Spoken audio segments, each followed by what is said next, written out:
Drainage is one of, if not the primary concern of the citizens of Jefferson Parish. We in Jefferson Parish government want you to know that it is for us too.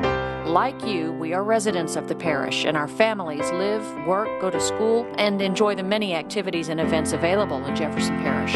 So we too depend on our drainage system to protect the lives and property of our families. In this video, we will discuss the characteristics of our parish drainage system and inform you of some of the many improvements to our levees, canals, ditches, and pump stations that have been completed in recent years.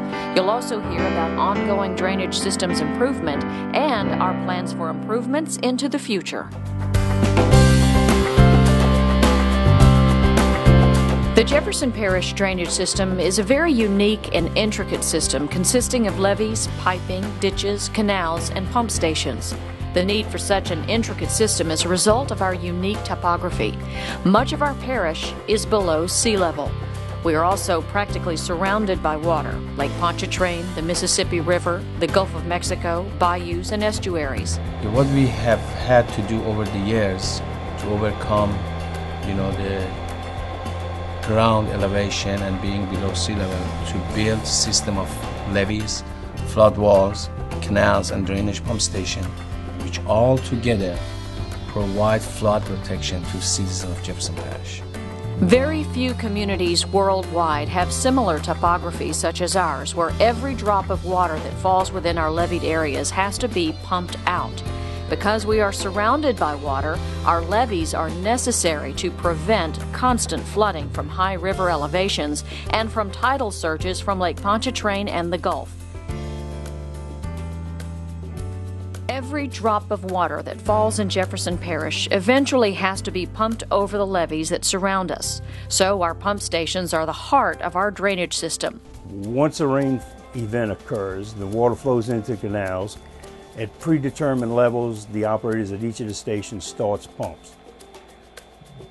They do not want to pump the canals down too quickly, causing bank failures and erosion. So the pumps are started in stages, and at these stages attained, more pumps are started until eventually during a heavy rainfall, we would have all pumps operating.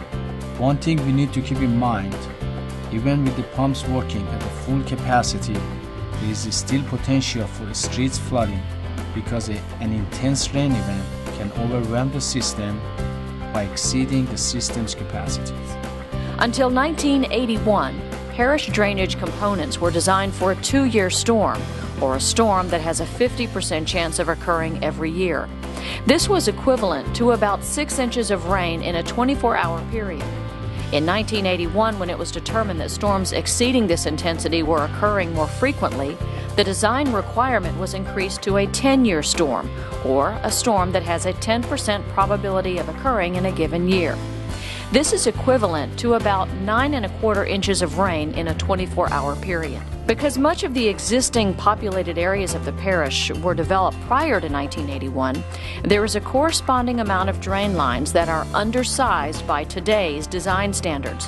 While these pipes are adequate for the majority of rain events we experience, there are several storms every year where severe street flooding occurs, and on some occasions, house flooding in low-lying areas. In recent years, approximately $98 million of federal, state, and local funding has been spent improving neighborhood drainage.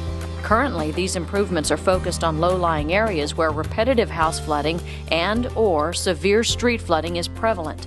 These projects are replacing or supplementing older, smaller drain lines and increasing the sizes of outfall pipes to the canals.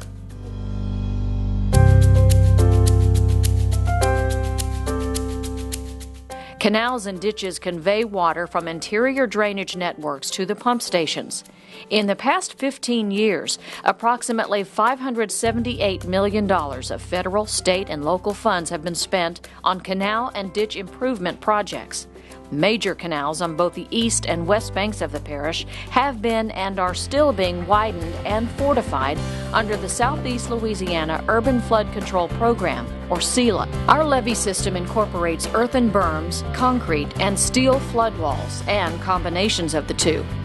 In recent years, over $770 million have been spent to raise and strengthen our levees on the east and west banks of Jefferson Parish.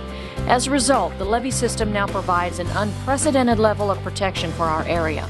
Levee heights have been increased to their originally authorized elevations and have been fortified to provide protection against a 100-year chance storm, or a storm that has a 1% probability of occurring in a given year. Rainwater that falls is collected by neighborhood street catch basins and underground pipes. From there, it flows by gravity to larger collector pipes and ditches, then to larger canals which flow to pump stations. The pump stations then pump the water over the levees into bordering lakes and bayous. There are 6 major or front-line pump stations on the East Bank and 18 on the West Bank. The East Bank also has 11 internal pump or lift stations that assist water in getting to the front-line stations. The West Bank also includes stations throughout the Crown Point and Lafitte areas. You can visualize an Olympic-sized swimming pool. If all the pumps in Jefferson Parish are running, it can drain one Olympic-sized swimming pool and another half of an Olympic-sized swimming pool in 1 second. That is about 253,000 gallons that we can drain in 1 second. What people may not know is actual cost to build and maintain a pump stations. One pump unit is going to cost about approximately $2 million. That expenditure includes the drive unit, either is electric motor or a diesel engine, a gearbox. Let's say you have pump station with 7 pumps in it. That's about $14 million just for the pump units. Plus you got the building and other equipments that goes in a pump station. As a whole, one pump station with 7 pumps usually costs a total of $35 to $40 million. When you look at the overall flood protection system in Jefferson Parish, it's pretty amazing that how over the years this system has evolved.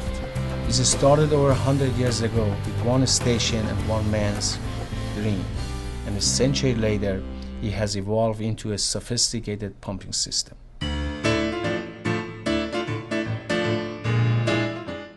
The first pumps in Jefferson Parish were horizontal pumps at the Hero pump stations, which dates back to 1913 and 1914. The Hero pump station was built by Mr. Hero with the express purpose of draining the land so he could start developing properties on the west bank of Jefferson Parish. In order to put that land in commerce, he had to drain it. There was no way to drain it because the land is below sea level, so it could not gravity flow, and hence the need for pumps. The Hero pump station was built, and it was built to house 2 of Baldwin Wood's pumps. Alvin Baldwin Woods was a young engineer out of Tulane University who went to work for the Surgeon Water Board in the early 1900s. But his most famous invention was the wood screw pump. One of the unique features of the Baldwin Woods' pump was the fact that he put a maintenance tunnel into the interior part of the pump, into the submarine housing. A workman can actually go into the housing while the pump is pumping water to check the grease and the bearings and to adjust his packing. The same 2 pumps are still in use today. The engines have been changed twice at least, but the actual pump is still in service. It's been checked regularly and it's still in excellent condition. As we have moved into the 21st century, so has our pumping capacity. Each station has a different number of pumps. The number starts from 3 to 10. Jefferson Parish has 2 different types of pumps. One is vertical pumps and the other one is horizontal pumps. And usually in the stations you have combination of both that gives you the flexibility to pump at different rates. A horizontal pump, generally speaking, means that the shaft of that pump is in a horizontal configuration. The horizontal pumps cannot self-prime. They require a vacuum because on a standard horizontal pump, the impeller in the shaft stands above water, which makes the maintenance a lot easier and it increases the longevity of the pump. But because of that feature, it's necessary to bring the water to the impeller. Vertical pumps, on the other hand, the shaft is generally in a vertical configuration and that the impeller is submerged below the water at all times. Most vertical pumps will self-prime. When that pump starts turning, it can almost immediately start pumping water. Therefore, they can come online a lot quicker than the horizontal pumps can. The sequence of pump operation inside a pump station would depend upon the levels in the suction canal. At a predetermined elevation, the operator will start his first pumps, which are generally the smaller vertical pumps. As the canal level continues to rise, the operator would continue bringing vertical pumps online. When it got to a stage that all of his vertical pumps were running and the canal still rose, then he would crank the horizontal pumps. And it's still increasing his pumping capacity in stages so as not to destabilize the banks of the canal. This is a typical vertical pump that would be used in Jefferson Parish and in other locations. We start the lowermost part of the pump would be a suction bell. What the suction bell does is it receives the water as it's drawn into the pump and helps direct it toward the impeller.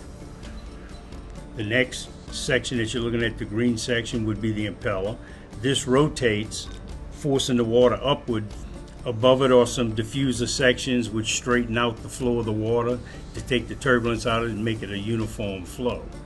This line shaft, this area here, is what connects the impeller to its driver.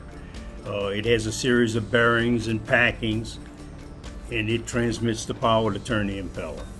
The upper section here is the discharge head, and the discharge head actually directs the water out to the discharge through the tubes.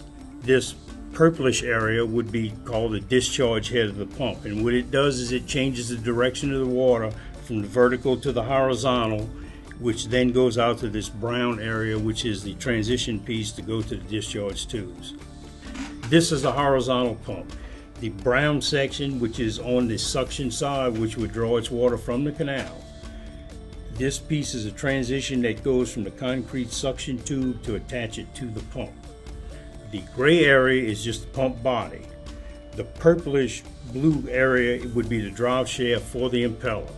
The impeller sits inside of its impeller cone, this green area being the impeller.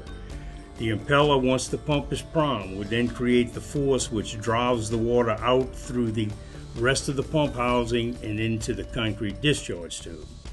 We're now inside an 11-foot diameter Alice Chalmers ITT custom-built pump. This pump has an 11-foot diameter, four-bladed propeller, and in front of that is diffuser vanes to straighten out the flow of the water. Inside of this housing is an oil bath roller bearing which supports the back end weight of the shaft and the impeller. The pump is primed, the water is lifted up to the level of this impeller from the suction canal. When the prime is achieved, this tube will be entirely filled with water and it will be pumped out to the discharge basin. This configuration would be very similar to the propeller and shaft on a ship. And instead of thrusting forward, it actually pushes the water instead of moving the vessel. When the water leaves the blades of this pump, it enters into this round section, which transitions into a rectangle. Behind us, it slopes up to the high point, which would be your flood protection. And when it leaves the high point, the tube increases in size to reduce the velocity of the water so that we don't scour out the discharge basin.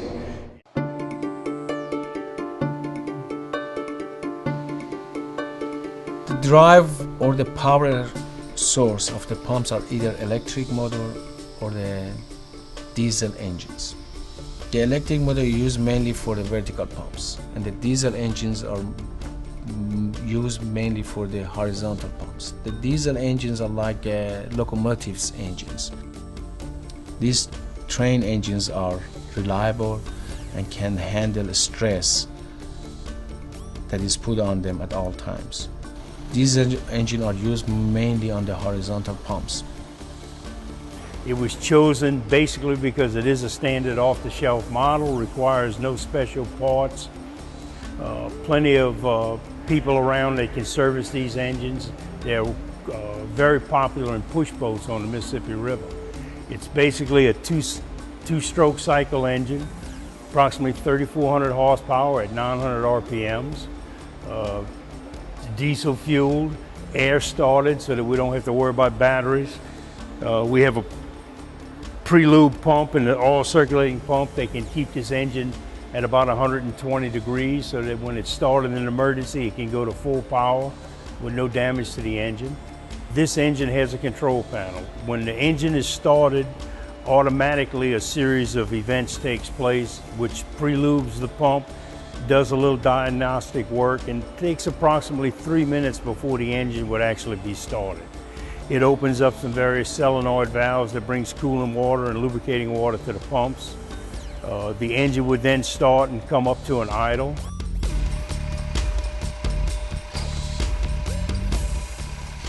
The critical issue to have the pumps continuous running is the debris and the trash at these stations. So it's very critical to have as less trash dumped into the canal system and the waterways, and also into the subsurface drainage system. All of these pumps are protected by flat galvanized steel bars, which are approximately 3.5 inches apart. This precludes any large debris from getting into the pump, which could damage the pump impeller or its mechanisms. The older type screen used in Jefferson Parish is called a catenary rake, which is an endless chain with raking devices on them. It scrapes the trash off of the screen in front of the pump and deposits it on the top of the trash bridge.